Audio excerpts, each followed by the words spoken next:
गांव से कुछ दूर एक पुराना महल था। उस महल की छत पर हजारों साल पुराना खजाना रखा हुआ था। उस खजाने की कीमत अरबों में थी। उस खजाने की रक्षा करता था थूंग थूंग राज। लेकिन अजीब बात यह थी कि उसी महल के नीचे एक बड़ी फैक्ट्री चलती थी और उस फैक्ट्री का मालिक था राई स्टार। फैक्ट्री में कई मजदूर काम करते थे। उन्हीं में से एक था कालिदास। एक दिन कालिदास को पता चला कि महल की छत पर अरबों का सोना रखा हुआ है। बस उसी दिन से उसके मन में लालच पैदा हो गया। उसने कई बार सोना चुराने की कोशिश की, लेकिन जैसे ही उसे थूंग थूंग राज का डर याद आता वह वहाँ से भाग जाता, क्योंकि गांव में सब कहते थे जो भी उस महल के खजाने को चुराने जाता है वह कभी वापस नहीं आता। लेकिन एक रात कालिदास ने ठान लिया, आज वह किसी भी हालत में सोना चुरा कर रहेगा। उस रात वह अपने कुछ आदमियों को लेकर चुपके से फैक्ट्री के ऊपर बने महल तक पहुँच गया। चारों ओर गहरा सन्नाटा था। थूंग थूंग राज गहरी नींद में सो रहा था। कालिदास धीरे धीरे महल की छत पर पहुँच गया। छत पर चारों ओर कीमती सोना फैला हुआ था। यह देखकर कालिदास की आंखें चमक उठी। उसने जल्दी जल्दी सारा सोना अपने आदमियों के साथ उठाना शुरू कर दिया। कुछ ही देर में उन्होंने छत पर रखा सारा सोना उठा लिया। फिर वे रात के अंधेरे में वहाँ से भाग गए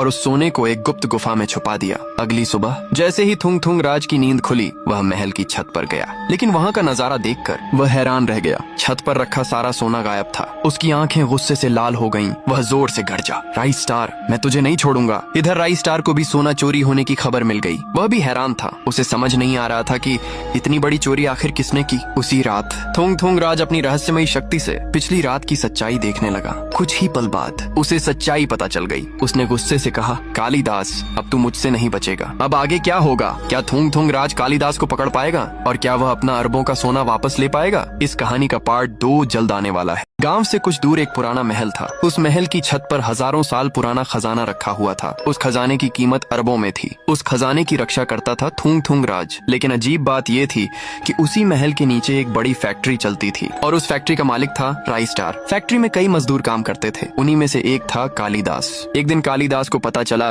कि महल की छत पर अरबों का सोना रखा हुआ है। बस उसी दिन से उसके मन में लालच पैदा हो गया। उसने कई बार सोना चुराने की कोशिश की, लेकिन जैसे ही उसे थूंग थूंग राज का डर याद आता वह वहाँ से भाग जाता, क्योंकि गांव में सब कहते थे जो भी उस महल के खजाने को चुराने जाता है वह कभी वापस नहीं आता। लेकिन एक रात कालिदास ने ठान लिया, आज वह किसी भी हालत में सोना चुरा कर रहेगा। उस रात वह अपने कुछ आदमियों को लेकर चुपके से फैक्ट्री के ऊपर बने महल तक पहुँच गया। चारों ओर गहरा सन्नाटा था। थूंग थूंग राज गहरी नींद में सो रहा था। कालिदास धीरे धीरे महल की छत पर पहुँच गया। छत पर चारों ओर कीमती सोना फैला हुआ था। यह देखकर कालिदास की आंखें चमक उठी। उसने जल्दी जल्दी सारा सोना अपने आदमियों के साथ उठाना शुरू कर दिया। कुछ ही देर में उन्होंने छत पर रखा सारा सोना उठा लिया। फिर वे रात के अंधेरे में वहाँ से भाग गए और उस सोने को एक गुप्त गुफा में छुपा दिया। अगली सुबह जैसे ही थूंग थूंग राज की नींद खुली वह महल की छत पर गया, लेकिन वहाँ का नजारा देखकर वह हैरान रह गया। छत पर रखा सारा